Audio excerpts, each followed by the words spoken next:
It is not lost on me that in the last few days, we have had the British Prime Minister visiting South Africa, visiting Nigeria, What's the agenda there? What's the agenda? The agenda is that there is a new scramble for Africa.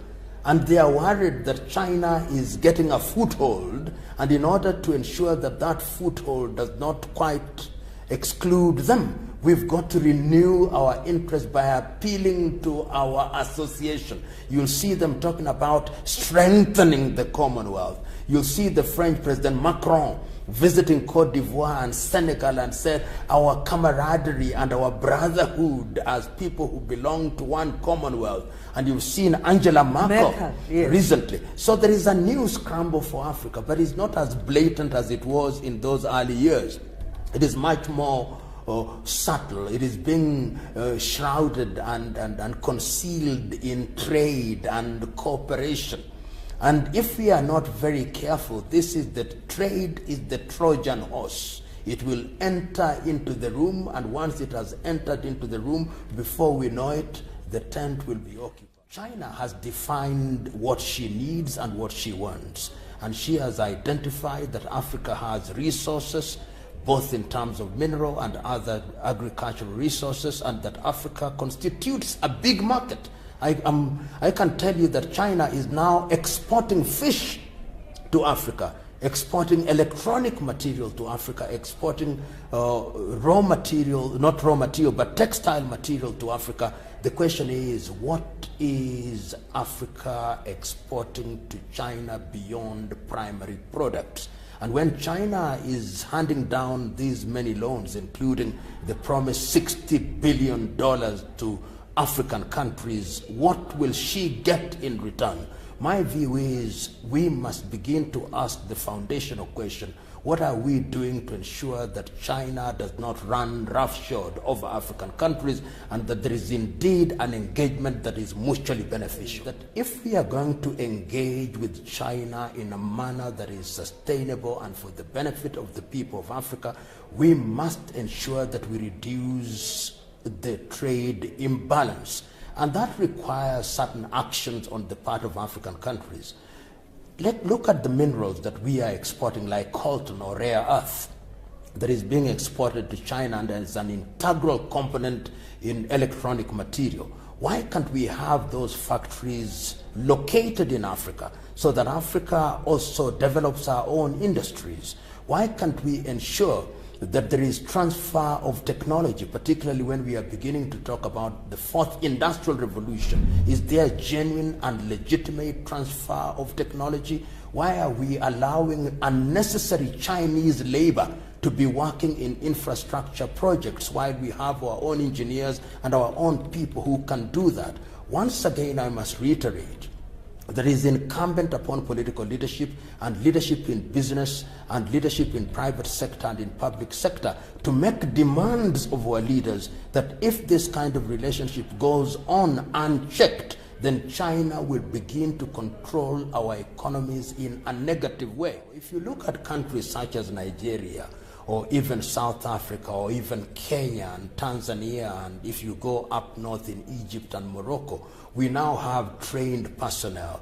We are beginning to recognize that in order to develop industrially, you need energy. And I've seen mega energy projects in Ethiopia.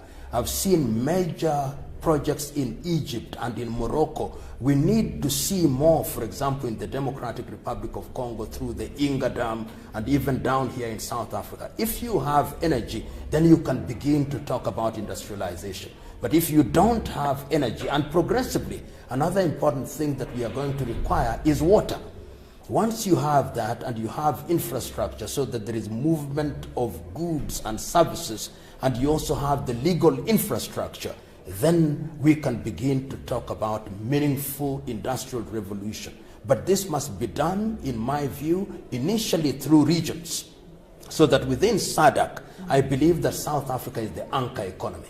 And once you have that, you go to West Africa, you have Nigeria and Ghana as the anchor economy. One can also talk about Senegal and Cote d'Ivoire to a certain extent. You come to East Africa, you talk about Kenya and of course Tanzania as anchor economies. You go to the Horn, you talk about Ethiopia as the anchor economy. In the Central Africa, you talk about a revived Democratic Republic of Congo as an anchor economy. Once we move regionally in that way, then you'll begin to discover that you can begin to talk about continental movement.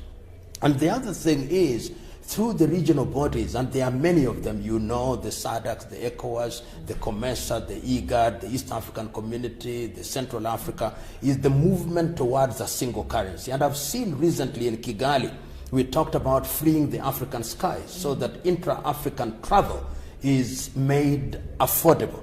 And the other thing that I think was articulated very well by President Cyril Ramaphosa is the movement towards a single African currency, so that in the next 50 years or sooner than that, we are able to denominate our products on a currency that is African. We may call it the euro to compete with the yuan, to compete with the dollar, and to compete with other currencies, our own Afro currency. If you have all these factors conjoined, then we will be talking about an Africa that can compete in the international arena. It is tragic. Nigeria, for example, does not have a proper functioning refinery. One would have expected that there are refineries in that part of the world. In the western part of Africa, we have Ghana producing oil. We have Gabon producing oil. We have Equatorial Guinea producing oil in the Central Africa. We have Angola that you've talked about. On this other end, we have Mozambique with the natural gas. One would have expected in an organized continent that we would be talking about piping this gas, piping the oil and piping the gas. And these are the low-hanging fruits that we can deal with. Muammar al-Gaddafi demonstrated within a very short time through Oil Libya that you could, in a manner of speaking, start from the oil wells through to the oil pumps through state intervention. And going forward, these are the kind of conversations that one would want to see being undertaken at the African Union. How do we use our resources so that we don't have Nigeria exporting crude oil and importing refined oil with all the byproducts being used by other civilizations? These are urgent issues. These are the issues that Africa ought to be preoccupied with. How are we going to use the gas? If you know, Mozambique now has a lot of gas, Tanzania has a lot of natural gas, but who is involved in harnessing all these? If it is not the Chinese, it is the French, and they are serving their own interests, not our interests as a continent. The sooner we recognize through political leadership that we must take charge of our interests, the safer we are. Ali Mazrui of Kenya used to say, and I agree with him, that the tragedy of Africa is that Africa produces what it does not consume and consumes what it does not produce. The time has come that we must consume what we produce and trade on the balance or the excess that we want to use to acquire other products. Before the Chinese came, the Europeans were here. They did their thing. They took our resources, both the primary products in agriculture and in the mining sector. They have gone. The Chinese have replaced them. In other words, if you look at the history of Africa, it has always been the history of Africa rising. But for whom does Africa rise? Africa has risen for the Arab world. Africa has risen for Europe. Africa is now rising for China, and Africa is rising for India. When will Africa rise for Africans? This is what pains us, those of us who have certain things to share with officialdom. But because the electorate is sensitized ethnically or sensitized by money, the truth is that in many African countries, the men and women who would serve our well will never, ever be elected. You know, China, in his own very subtle way, wants to be a world power to rival the United States of America. And you can see that right now they have, I think they have military installations in Djibouti. And progressively, I think what they are going to do is to say, you African countries don't have the capacity to patrol your territorial sea. You don't have the capacity to patrol your exclusive economic zones. We are going to give you the vessels to do this, and this is part of our contribution to peace and development. Internally, we are going to have Chinese peacekeeping forces in Niger, in Mali, and I think we should be very wary of that. I think Africa, as has been stated under the 7 pillars of Agenda 2063, should free herself of military installations by any powers, the Americans, the Chinese, the French, the British. And you have mentioned China, but a Britain that is outside of Europe will be looking towards Africa. If we are not careful, there is going to be a major scramble for Africa. And what will be the modus operandi? Divide and rule. People are going to be told, the French are going to tell their colonies, you work with us. The British are going to tell their former colonies, work with us. The Portuguese are going to tell their former colonies, work with us. They are going to put emphasis on bilateral relationship rather than regional and multilateral, regional and continental. And the way to defeat this, easier said than done, is to go through regions. And if you go beyond regions, go continental, and all the bilaterals are then discussed within the region or within the continental. Multilateralism is politically and economically very romantic, but the reality is that countries will always circumnavigate multilateral issues to deal with bilateral issues. And we see this particularly even amongst European countries. When Angela Merkel comes to an African country, the idea is to give her country, Germany, a foothold.